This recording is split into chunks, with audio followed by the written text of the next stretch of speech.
Shri P Padmanabharaju గారు ప్రిన్సిపల్గా వచ్చారు ఇక్కడికి. ఆయన ప్రిన్సిపల్గా రాకముందు నుంచి కూడా ఇక్కడ స్కూల్లో పనిచేసే టీచర్స్కి, హాస్టల్ స్టాఫ్ని, పిల్లల్ని, విద్యార్థులను అందరినీ కూడా చాలా మానసికంగా ఇబ్బందులకు గురి చేశారు. అయినా కూడా మేము చాలా భరించి ఓపికగా ఉన్నాము.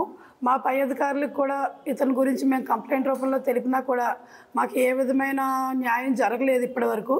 కానీ ఇప్పుడు ఈ సంవత్సరం 10వ తరగతి విద్యార్థులు ఎలా పాస్ అవుతారో నేను చూస్తాను, టీచర్లు ఎవరు పాఠాలు చెప్పట్లేదు, పిల్లలు ఎవరు చదవట్లేదు అని చెప్పి వాళ్ళని ఎలాగైనా నేను ఫెయిల్ చేయిస్తానని ఆయన ఏదో సవాల్ చేసినట్టుగా మాట్లాడడం, పిల్లలకు సరిగ్గా హాస్టల్లో కూడా ఏ విధమైన వసతులు కల్పించకుండా చూడడం, ఇవన్నీ ఒక ఎత్తు అయితే మేము ఎంతగా భరించినా కూడా ఇప్పుడు కొత్తగా ఈరోజు జరిగింది ఏంటంటే ఆయన టీచర్స్ గురించి కూడా చాలా, అందరూ లేడీ టీచర్స్ అవ్వడం వలన టీచర్స్ గురించి కూడా చాలా అసభ్యంగా, మేము మాట్లాడుకోలేని విధంగా మా అమ్మల గురించి అన్నట్లుగా కూడా చాలా దారుణంగా మాట్లాడుతున్నారండి.